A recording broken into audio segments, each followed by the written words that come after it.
A paz do Senhor, seja bem-vindo a mais uma aula aqui do EBD em Foco. Meu nome é Herberson. Vou ministrar agora a lição número 3 da revista CPAD do terceiro trimestre do ano 2019. A lição aí que nós estamos estudando sobre a mordomia cristã. O tema da revista é Tempo, Bens e Talentos, sendo mordomo fiel e prudente com as coisas que Deus nos tem dado. E agora nós vamos falar sobre a mordomia da alma e do espírito. Lição anterior, nós falamos sobre a mordomia do corpo, uma lição maravilhosa, onde aprendemos muitas lições práticas para a nossa vida, muitas aplicações práticas, para a nossa vida como cristãos. E agora nós vamos nos aprofundar um pouco mais nesse tema de mordomia, que é o tema principal aí da nossa revista. Vamos falar da mordomia da alma e do espírito. Na lição anterior falamos um pouquinho sobre esse tema, mas não nos aprofundamos. Agora nós vamos nos aprofundar. Então, vamos lá, vamos aqui aprender um pouco mais da palavra de Deus. Você que é professor da EBD, professora da EBD, superintendente, pastor, que está na frente desse trabalho, eu tenho certeza que você vai aprender muito nessa aula, porque aqui a gente segue a lição, a gente segue a sequência da lição. Se você quer assistir um comentário que segue exatamente o que está dentro da revista, procurando se aprofundar mais, explicar alguns fatos, algumas coisas a mais, esse aqui é o comentário ideal. Nós seguimos essa sequência com slides em PowerPoint e com imagens de qualidade e animações que você aprende muito mais. Você tem um aprendizado melhor. E você pode usar esse slide na sua igreja, basta acessar o site do EBD em Foco. Nós temos também um subsídio em PDF e um subsídio em áudio. Na verdade, esse comentário aqui está sendo publicado em vídeo e em áudio, é o mesmo conteúdo. A vantagem do áudio é que você pode ouvir o áudio no aplicativo do EBD em Foco, fazendo alguma coisa ali, ocupado com alguma coisa, dirigindo. Você vai escutando o áudio da lição, o comentário da lição em áudio, e vai aprendendo, absorvendo também esse conteúdo para chegar na sua aula muito mais preparado. O EBD em Foco procura oferecer para o professor de EBD um conteúdo de qualidade, organizado, tudo num lugar só. Você acessa dentro do aplicativo do EBD em Foco ou no site do EBD em Foco e ainda leva para a sala de aula um slide em PowerPoint, que é um recurso didático excelente. Então, vamos lá, começando aqui o nosso conteúdo da nossa aula. O texto áureo diz o seguinte: "E o mesmo Deus de paz vos santifique em tudo, e todo o vosso espírito, e alma e corpo sejam plenamente conservados, irrepreensíveis para a vinda de nosso Senhor Jesus Cristo." 1 Tessalonicenses 5,23 é um dos textos usados pelos teólogos que defendem a tricotomia, que o homem é formado por espírito, alma e corpo. Nós vamos falar disso nessa lição. É um tema polêmico, no entanto, eu quero alertar aqui que o objetivo dessa lição não é ficar debatendo sobre tricotomia, dicotomia, enfim. Esse não é o propósito da lição. Sempre tenha em mente que o propósito da lição é fazer uma aplicação prática para que as pessoas que estão ali assistindo, ouvindo, possam sair da EBD com aquela sensação que aprenderam algo valioso para a vida deles, para a vida prática, cotidiana.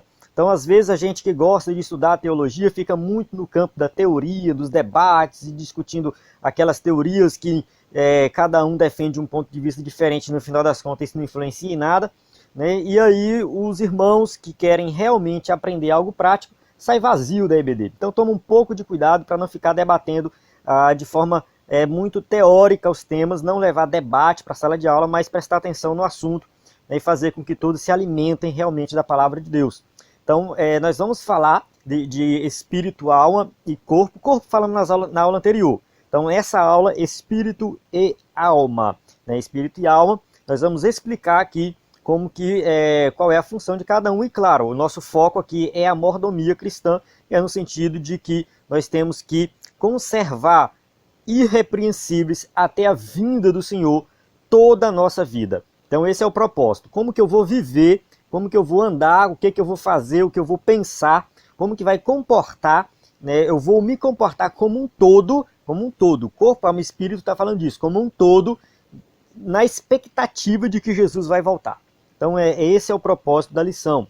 Verdade prática, ao lado do corpo, a alma e o espírito devem estar preparados para a vinda do Senhor Jesus Cristo. Então o crente ele tem que estar sempre ligado na vinda de Jesus. Então o que o texto de Tessalonicenses está falando é que nós temos que nos preparar por completo para, diante de Deus, diante dos homens, diante dos irmãos, para a vinda de Jesus.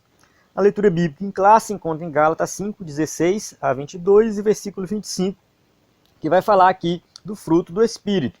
Então aqui é uma outra passagem que vai falar dessa questão do comportamento do crente, daquele que anda no Espírito e daquele que não é crente. Do meu ponto de vista, não é crente porque anda na carne.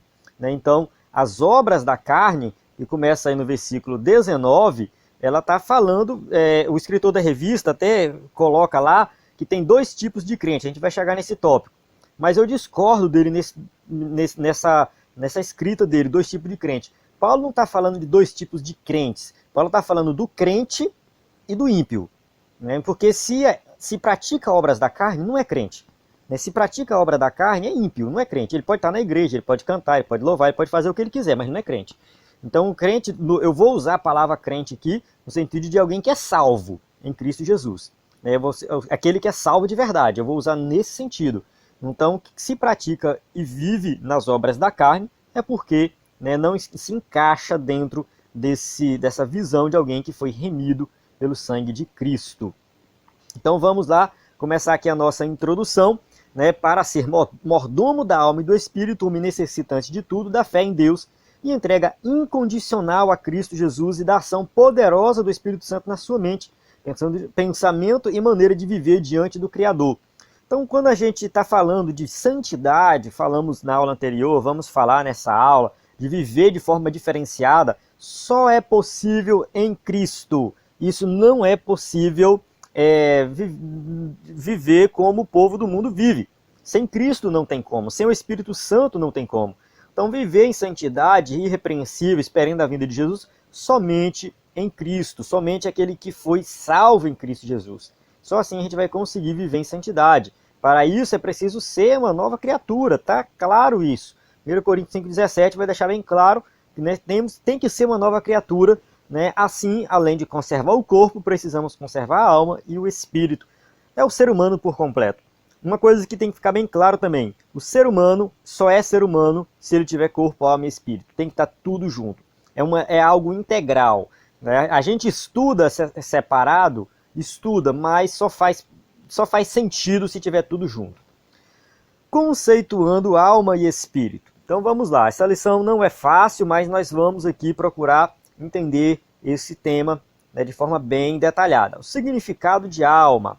A palavra alma aí do hebraico, nefesh, e do grego psique, no caso o Antigo Testamento vai ser usado nefesh, e no grego, no Novo Testamento, a palavra psique tem o sentido de alma, de vida, pertence a esta vida.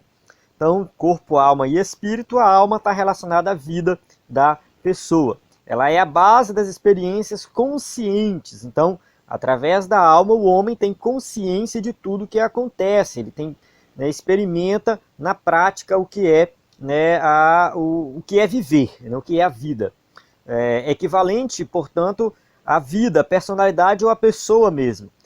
O texto de Levítico vai falar assim: qualquer homem da casa de Israel e dos estrangeiros que peregrinam entre eles, que comer algum sangue contra aquela alma, porei a minha face e a extirparei do seu povo. Então aqui esse primeiro aí, versículo, contra aquela alma, está se referindo à pessoa. Então a palavra alma aqui, nefesh, é usado para se referir a uma pessoa.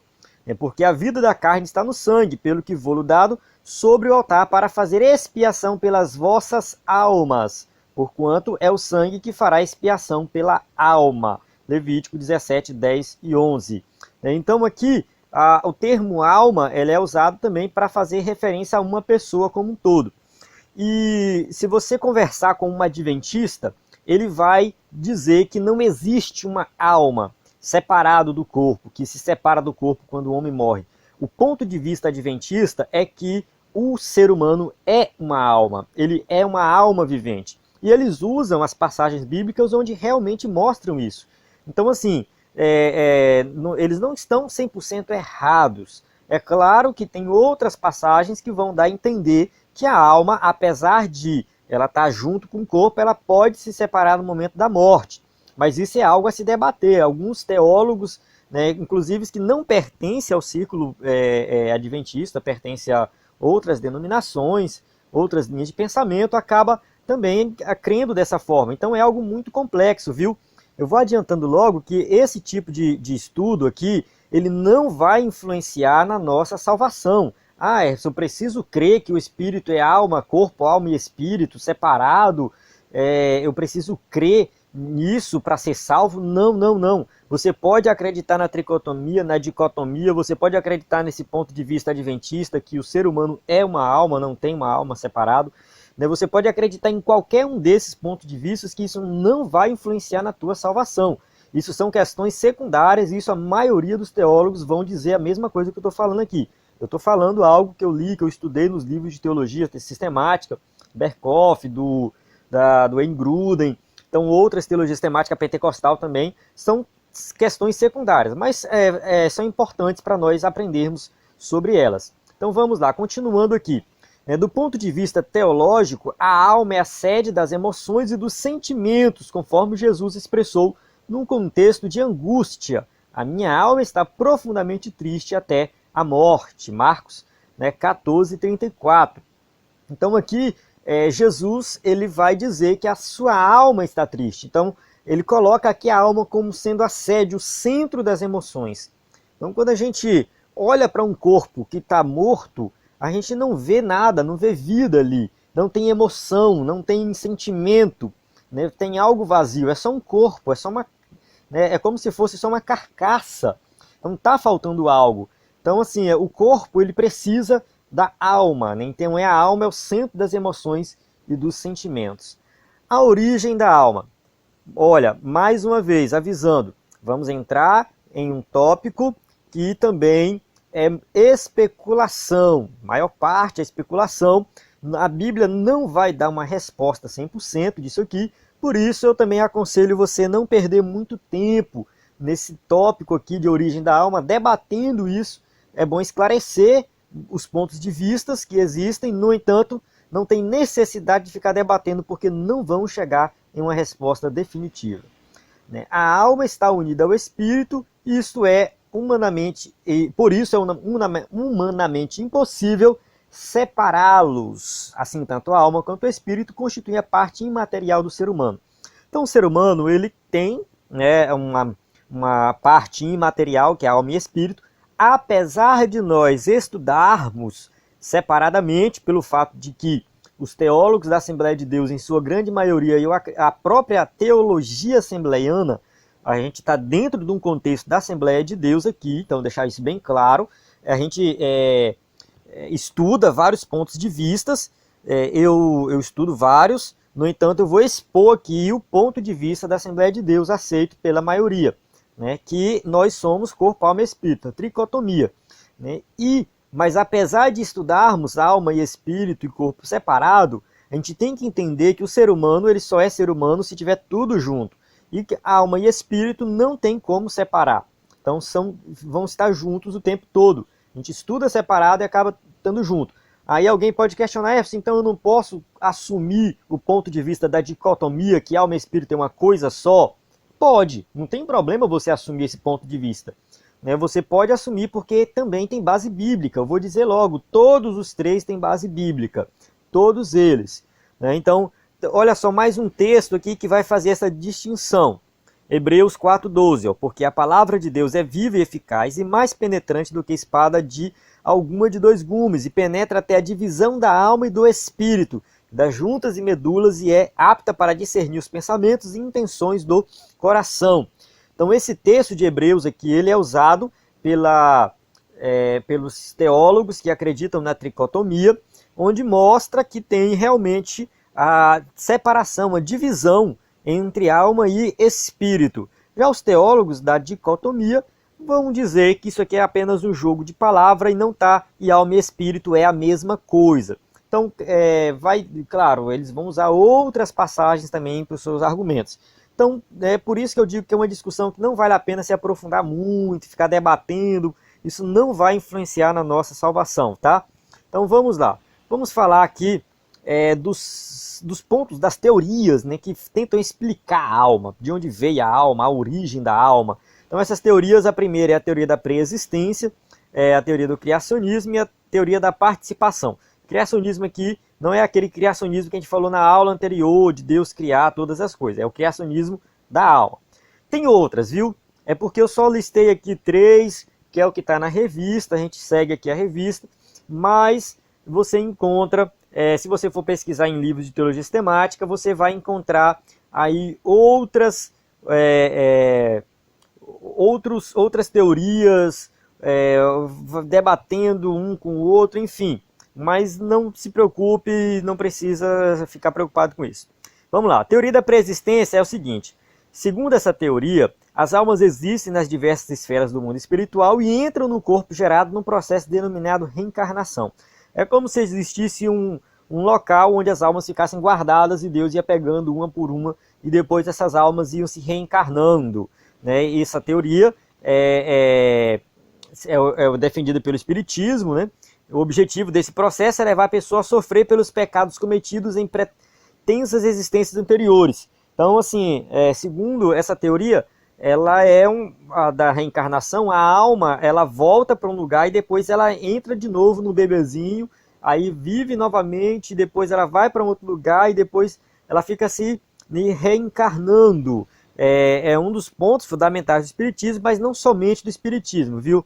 Acho que o budismo também adota o reencarnacionismo, né, essa teoria da reencarnação, várias outras religiões afro-brasileiras, né, a gente tem aqui no Brasil a Umbanda, o Candomblé, né, dentre outras, elas vão adotar algo parecido. Então, não é algo exclusivo do Espiritismo, a reencarnação. No entretanto, não tem fundamento bíblico para essa teoria e nem filosófico, né? Então, assim, é algo que realmente vai pertencer a algumas religiões, cada um vai defender seu ponto de vista, mas nós, como cristãos, a gente não pode usar a Bíblia para defender isso aqui, porque não faz sentido. A Bíblia revela que o pecado original passou a todos os homens através de Adão, né? Portanto, por um homem entrou o pecado no mundo e pelo pecado a morte, assim também a morte passou a todos os homens, por isso que todos pecaram, Romanos 5,12. Então o ensino bíblico do pecado vai colocar aí a origem do pecado em Adão, e todos pecam por causa de Adão, e que vigora até os dias atuais, pois na verdade não há um justo, não há, né, sobre a terra alguém que faça o bem, que nunca peque. Eclesiastes 7,20. Paulo depois pega essas passagens de Eclesiastes, alguns salmos, e joga lá em Romanos 3,10 a 18, onde ele vai descrever a situação da humanidade como pecadora, né, que não tem nada de bom na humanidade. Então, o ser humano peca, né, por natureza, a natureza pecaminosa, e porém o sangue de Jesus purifica de todo o pecado. João fala, 1 João 1,7, mas se andarmos na luz, como ele na luz está, temos comunhão uns com os outros, e o sangue de Jesus Cristo, seu Filho, nos purifica de todo o pecado. Então nós temos os nossos pecados perdoados por meio do sangue de Cristo, não porque ficamos reencarnando, né, e nesses processos de reencarnação, procurando fazer coisas boas, praticar boas obras, né, para se reencarnar em algo melhor lá na frente. Não é isso, né? A salvação não é por boas obras, é pelo sangue de Cristo, e não existe isso de reencarnação de acordo com a Bíblia, não. Hebreus também vai dizer, né, que pois a morte segue-se o juízo. Então não existe essa de reencarnação. Quando a pessoa se arrepende, confessa seu pecado e deixa, ele se torna um salvo em Cristo Jesus. O que encobre as suas transgressões nunca prosperará, mas o que as confessa e deixa alcançará misericórdia. Provérbios 28:13. Então é aqui que vem a salvação, arrependimento, fé, abandono do pecado, né, tudo isso em Cristo, nada através de reencarnação. Uma outra teoria do criacionismo. Essa teoria, segundo essa teoria baseada no pensamento filosófico grego, né, Deus dedica-se à criação de almas diariamente para que habitem nos corpos que forem sendo concebidos. Essa teoria, ela é uma teoria que é defendida por alguns teólogos. A teologia sistemática do Berkhof, Luiz Berkhof, ele vai colocar várias teorias e ele vai falar que essa é a melhor, né, que é do ponto de vista dele. No entanto, ela também aparece alguns problemas e carece de fundamento bíblico, né? Como que isso acontece, né? Como que Deus como que Deus cria essas almas? Então há uma certa dúvida em algumas coisas. No entanto, o Berkhoff defende essa teoria pelo fato de que ele usa o exemplo de Cristo, né? Então, assim, tem uma teoria que vai dizer que a alma ela é transferida de forma genética. É como se, através da genética, né, a alma também faz parte. Tem uma teoria que vai dizer isso. No entanto, essa teoria ela vai ser uma teoria falha, porque ela não se encaixa no caso de Cristo. E segundo Berkhoff, essa teoria do criacionismo se encaixa bem no caso de Cristo, né, que Deus cria a alma. Mas isso também é algo muito complicado da gente provar na Bíblia. E a teoria participativa é a teoria expressa que Deus dá vida a toda pessoa gerada de acordo com as leis da reprodução biológica gerada por ele. Então, assim, a teoria participativa é quando acontece ali a fecundação, né, do espermatozoide com o óvulo, vai ter ali gerar uma vida e automaticamente é gerado a alma. Então, assim, não é uma cooperação humana e divina, mas é algo automático, entende? Tipo, não é que o homem vai lá e gera, tem um corpo, tem um ser lá, sem alma, e Deus vai lá e coloca a alma nele depois. Mas é meio que algo instantâneo, então acontece ao mesmo tempo. Então você já deu para perceber aí que é bem complicado isso, né? Complicadíssimo. Então, para provar isso é complicado. É uma visão que tem base na Bíblia e está harmonizada com a palavra de Deus. Fala o Senhor, o que estende o céu, e que funda a terra, e que forma o espírito do homem dentro dele. Zacarias 12, 1, parte B. Então aqui, né, tá falando, Deus que faz tudo, estende a terra, funda a terra, o céu, manda em tudo e coloca, né, forma o espírito do homem dentro dele. Então, algumas passagens bíblicas vão dar base para essa teoria, assim como para as outras também, né? Não a do reencarnação, não, mas a do criacionismo também vai ter passagens bíblicas que vão sustentar isso aí.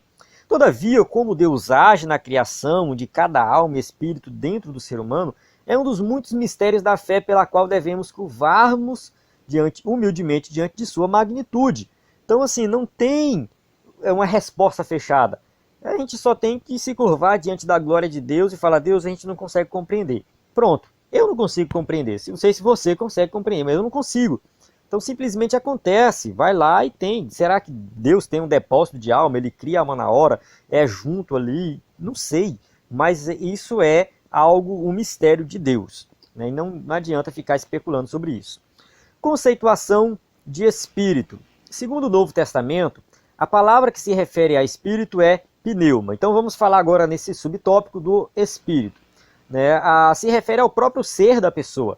Eles trouxeram alívio ao meu espírito e ao de vocês também. Valorizem homens como estes. 1 Coríntios 16, 18, Paulo falando aqui, né, que o seu espírito foi aliviado, né? Então está falando dele mesmo, do próprio Paulo, né? E se refere à fonte do discernimento. E Jesus, conhecendo logo o seu espírito, as que assim arrazoavam entre si, e lhes disse, porque arrazoais sobre estas coisas em vossos corações.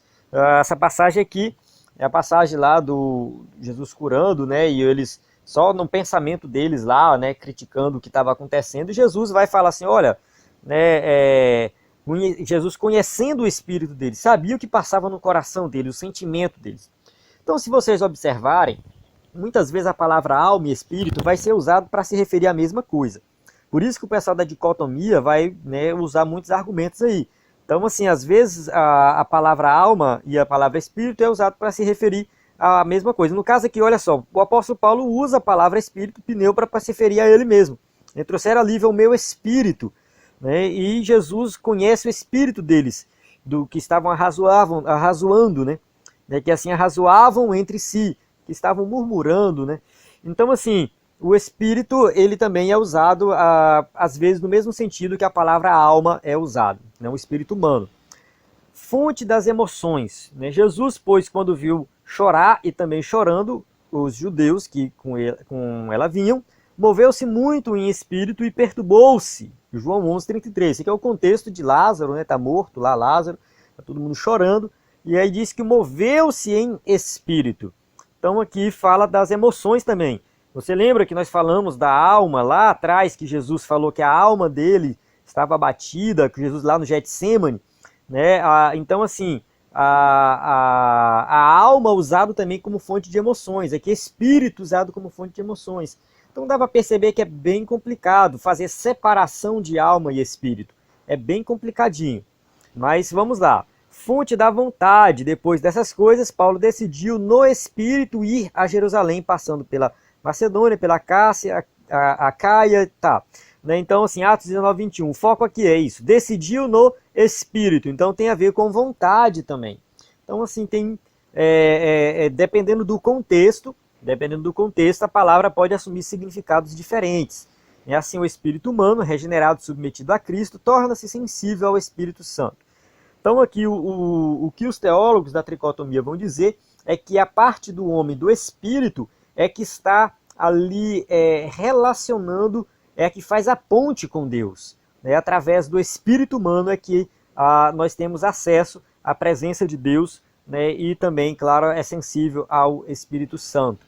Não é capaz de manifestar o fruto do Espírito e as virtudes do reino de Deus. Mas o fruto do Espírito aqui é Espírito com E maiúsculo, Espírito Santo. Amor, alegria, paz, paciência, bondade, amabilidade, mansidão, fidelidade e domínio próprio. Gálatas 5:22 e 23. Então o que a gente observa aqui é o seguinte, é que um crente regenerado, que tem o seu espírito, né, ali submetido à vontade de Deus, vai produzir fruto. Então, isso na sua integridade. O ser humano, na sua integridade, ele vai produzir o fruto do Espírito Santo, porque ele é regenerado. Nesse sentido, em termos espirituais, só há dois tipos de pessoas. Então, aqui que na revista coloca dois tipos de crentes, eu mudei. Né? Fica a seu critério concordar ou não. Mas, dois tipos de pessoas. Os que andam na carne, porque quem anda na carne não é crente, não é regenerado.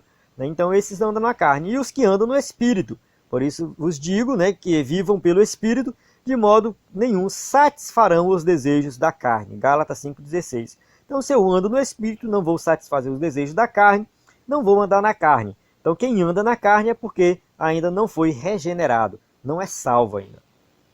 Segundo tópico, a mordomia da alma, o homem interior. A tricotomia do homem. Agora a gente vai entrar de fato no tema tricotomia, né? Fique bem atento aí, que a gente vai entender. Eu falei um pouco já da tricotomia, falei da dicotomia, então vamos entender um pouco sobre essa questão. Afirmamos que o ser humano é um ser tricotômico. O que isso quer dizer, né? Deus constituiu em três partes, conforme revela a sua palavra, e todo o vosso espírito, alma e corpo. 1 Tessalonicenses 5:23. Então o que a gente tem aqui em 1 Tessalonicenses é uma divisão de espírito, alma e corpo. Então a gente vai observar, já falei anteriormente, que os defensores da dicotomia vão pegar esse versículo, estudar aí pelo contexto e vão dizer que aqui, né, o apóstolo Paulo não está fazendo uma aplicação da questão da antropológica, vou colocar assim, né? Não é uma aplicação antropológica que ele está falando, ele não está falando do ser humano, a composição do ser humano, como que é o ser humano. Paulo não está dando uma aula de antropologia. No entanto, a passagem também, se a gente for analisar ela com cuidado, a gente vai observar que tem uma divisão, espírito, alma e corpo. Por que Paulo não colocou só espírito e corpo, ou só alma e corpo? Então dá a entender também que tem os três. Né? Então, assim, é um debate que ninguém vai conseguir resolver. No entanto, a gente compreende e entende que Paulo realmente está falando dos três. O corpo, a parte material, refere-se ao homem exterior. Né? E já o espírito, né, o conjunto imaterial, que é composto por alma e espírito, que é envolvido com o corpo, né, a Bíblia chama de homem interior, alma e espírito, né, conforme as palavras de Paulo, porque segundo o homem interior tem o prazer na lei de Deus. Então, que homem interior é esse? Paulo está falando realmente desse espírito e alma regenerados, né, o espírito do homem regenerado pelo Espírito Santo. né? E a questão toda é, apesar de estudarmos separados, eles não podem ser separados, estão sempre juntos. A mordomia da alma. Vamos continuar aqui. A Bíblia declara que a alma do homem, assim como o espírito e o corpo, deve ser conservada irrepreensível para a vinda do Senhor Jesus Cristo. Então, assim, a alma do homem, né, e o espírito também, e o corpo também. Então não é só um, né? Eu estou preparando a minha alma para a vinda de Jesus, estou preparando o meu espírito para a vinda de Jesus. Mas o meu corpo não faz sentido isso. O ser humano, ele tem que ser completo. Não, nós temos que nos preparar para a vinda de Jesus por completo. Nosso corpo, alma e espírito. Essa essência é a essência da mordomia da alma. Cada crente deve mantê-la íntegra e irrepreensível. A necessidade da alma, né? A alma precisa de refrigério espiritual e da presença de Deus. Refrigera minha alma, guia-me pelas veredas da justiça, por amor do seu nome. Salmo 23:3. Então, refrigera a minha alma. Então, a alma pode estar triste, abatida, né? Mas ali, através de Deus, ela vai ser, né, consolada. Né? Essa palavra refrigera, né, tem a ver com consolo. Né? Guia-me pelas veredas da justiça, por amor do teu nome. Então, a alma, no Salmo 42, vai falar aí que como o cervo brama pelas correntes das águas, assim suspira minha alma por ti, ó Deus. Então, Salmo 42:1 vai deixar bem claro que a alma tem a necessidade de Deus, ela tem fome de Deus, ela tem sede de Deus. Né? Quanta necessidade a alma tem por Deus? Né? Qual é essa necessidade? A Bíblia revela que o Espírito Santo preenche essa necessidade e produz em nós o fruto do Espírito. Então, a alma do ímpio, ela vai continuar abatida, ela vai continuar triste, ela vai continuar perversa. Por quê? Porque ela não tem o Espírito Santo para consolar, não tem o Espírito Santo para guiar, ela não é regenerada. Então, assim, o ímpio ele não é regenerado. Então, é tipo, o ímpio ele está condenado, corpo e alma e espírito. Jesus, ele vai falar isso aqui. Né, da questão da alma e do corpo. Né, quando ele fala assim lá em Mateus 10:28, né, não tenham medo dos que matam o corpo, mas não podem matar a alma. Né, ou seja, você pode sofrer, alguém pode chegar e te matar. Né, vai lá e te mata, ele mata o corpo, mas a tua alma, né, ela não vai morrer. Né, a tua alma ela não vai perecer. Mas aí Jesus fala assim, ó, antes tenham medo daquele que pode destruir tanto a alma como o corpo no inferno. Aqui, Jesus deixa bem claro que a alma e o corpo podem perecer no inferno. Né? Por quê? Porque está tudo junto, faz parte. Né? E quando Jesus voltar, né, aqueles que morreram, os cristãos, eles vão ressuscitar e a alma volta a estar junto com o corpo e vão para a glória. Então a gente precisa do corpo. O corpo não é mau, o corpo não é ruim, né? Como os gregos falavam. O corpo é algo bom, é algo maravilhoso, foi criado por Deus, é uma bênção de Deus, o corpo é bom. Então, o que os gregos ensinavam e falavam que o corpo é mau está errado. Né? Então, na questão do salvo, ele é salvo corpo, alma e espírito. E o ímpio, ele é condenado corpo, alma e espírito. Continuando, a santificação da alma. É uma necessidade da alma viver santo, sem a qual ninguém verá a Deus. Seguir a paz com todos e a santificação, sem a qual ninguém verá o Senhor. Isso a gente falou na aula anterior, né, de santificação e continua falando, né, que temos que santificar por completo. Então o ser humano é salvo pela graça de Deus e isso é um dom divino. Salvos que pela graça, Efésios 2:8 e 9. A salvação é pela graça, não por obras, não por mérito próprio. Mas ele precisa também arrepender-se de seus pecados, confessar a Cristo como Senhor e santificar-se integralmente em Deus. Então, o cristão, aquele que entrega a vida a Cristo, tem que entregar por completo. Não é somente uma parte, não é somente a alma, não é somente o espírito, não é somente o corpo, mas é por completo. Conforme Paulo ensina, abstende-vos de toda aparência do mal. E o mesmo Deus de paz o santifica em tudo. Todo o vosso espírito e alma e corpo sejam plenamente conservados e irrepreensíveis para a vinda de nosso Senhor Jesus Cristo. Então aqui a gente vê a passagem de 1 Tessalonicenses que eu falei anteriormente de forma mais completa. Está falando de abster-se do mal, de afastar do mal, de fugir da aparência do mal. Não é fugir do mal em si, é da aparência. Só saber que tem aparência de mal o cristão já tem que se afastar. A santificação dos pensamentos. Vimos que a alma é a sede das emoções e dos sentimentos e dos pensamentos. Logo, a sua mordomia deve zelar de tudo que preenche o pensamento do crente, conforme Paulo ensina.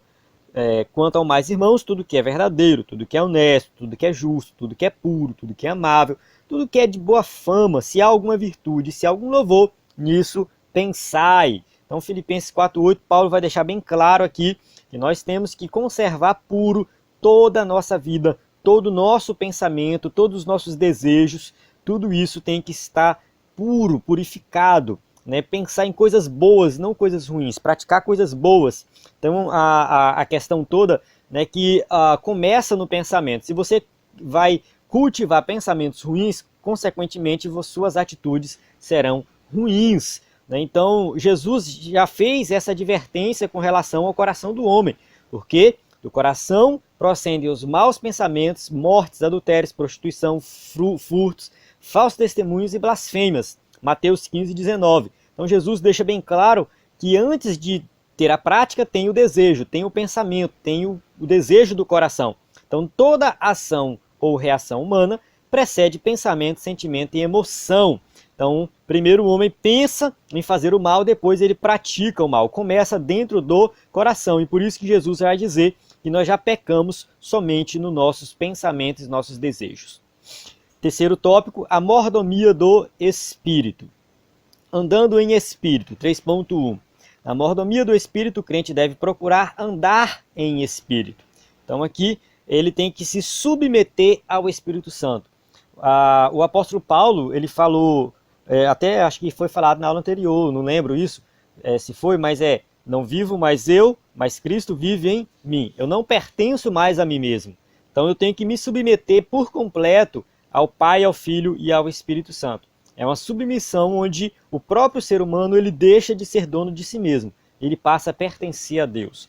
O texto bíblico diz, andar em espírito e não cumprireis a concupiscência da carne. Gálatas 4:16. Ou seja, os desejos malignos da carne, eles não vão te dominar se você estiver andando no espírito. Andar em espírito é viver em obediência à direção do Espírito Santo em todas as áreas da vida. Então, quando fala de andar em espírito, tem muita gente que pensa que é só viver em oração e jejum o tempo todo. Não é bem isso. É você levar um viver digno, um viver justo, em santidade na família, nas finanças, nas obras da igreja, no trabalho, no estudo. Em todas as áreas da vida a gente tem que viver no espírito. Há uma luta interior entre carne e espírito, porque a carne cobiça contra o espírito contra a carne, e este opõe-se um ao outro, para que não façais o que quereis. Gálatas 5:17. Então aqui a gente observa que, apesar de ter uma luta interior dentro de nós, isso não dá desculpa para sair por aí pecando. E tem também a questão de que nós só seremos libertos por completo da natureza pecaminosa quando nós chegarmos na glória, quando sermos glorificados. Enquanto isso não acontecer, vai acontecer, enquanto não formos glorificados, dentro de nós vai ter essa luta espírito e carne. Mais uma vez, guiados pelo Espírito Santo, não estamos sob a escravidão da carne. Então a carne, o pecado não vai nos dominar mais porque fomos livres em Cristo. Fomos libertos em Cristo, então não temos mais que nos submeter a essa escravidão. Se vivermos pelo Espírito, andemos de acordo com o Espírito. Gálatas 5:25. Então aqui o apóstolo Paulo deixa bem claro que quem é regenerado, quem vive no Espírito e diz que vive no Espírito, tem que andar com o Espírito. Tem que andar em novidade de vida, viver uma vida diferenciada. Frutificando no Espírito. Quando o crente produz frutos dignos de vida cristã, ele glorifica a Deus. Então ele vai produzir fruto e vai dar glória a Deus, glorificar a Deus pelo seu comportamento, pela sua vida. Nosso Senhor chamou-nos a dar fruto e escolheu-nos para permanecer dando fruto. Não me escolheste vós a mim, mas eu vos escolhi a vós e vos nomeei para que vades e deis frutos, e o vosso fruto permaneça, a fim de que tudo quanto em meu nome pedirdes, ao Pai vô-lo conceda. João 15:16. Então Jesus vai deixar bem claro que ele nos chamou, ele nos escolheu para que possamos dar fruto, para que possamos produzir, para que possamos ser produtivos no seu reino. Frutificar no reino de Deus é testemunhar Cristo com sua vida por meio de boas obras de amor que mostram o caráter de Deus em você. Então a gente fala muito da questão das boas obras, não para ser salvo, mas como um resultado de quem é salvo. Então quem é salvo vai amar o próximo como a si mesmo, quem é salvo vai amar a Deus acima de todas as coisas. Quem é salvo vai ter um viver diferenciado, vai mostrar ali que reflete Cristo na sua vida. Então a salvação é pela fé, mas as boas obras acompanham uma verdadeira fé, uma verdadeira salvação. Então, frutificar no reino de Deus é praticar boas obras e estar sempre disposto a fazer a obra de Deus. Conclusão: a mordomia da alma e do espírito, juntamente com a do corpo, completa a conservação integral do crente. 1 Tessalonicenses 5:23. Zelar pela nossa interioridade e exterioridade diante de Deus é reconhecer que o Pai quer dominar tudo em nós e não somente partes de nossa vida. Então, quando a gente fala da mordomia do corpo, da alma e do espírito, a gente está dizendo que Deus quer dominar sobre nossa vida por completo. Então, o ser humano ele foi manchado pelo pecado por completo. Depravação total mostra que o ser humano por completo ele foi manchado pelo pecado, né? E quando ele se entrega a Cristo, ele tem que se entregar por completo. Então, a vida tem que ser transformada por completo e não por partes. Por isso, sinta-se encorajado a expressar Cristo como seu Salvador. Seja nele, seja santo. Para isso Deus nos chamou. Nos chamou para ter uma vida de santidade. Então vamos permanecer em Cristo, porque é somente nele que nós iremos conseguir viver uma vida diferenciada. Amém? Chego no final dessa aula.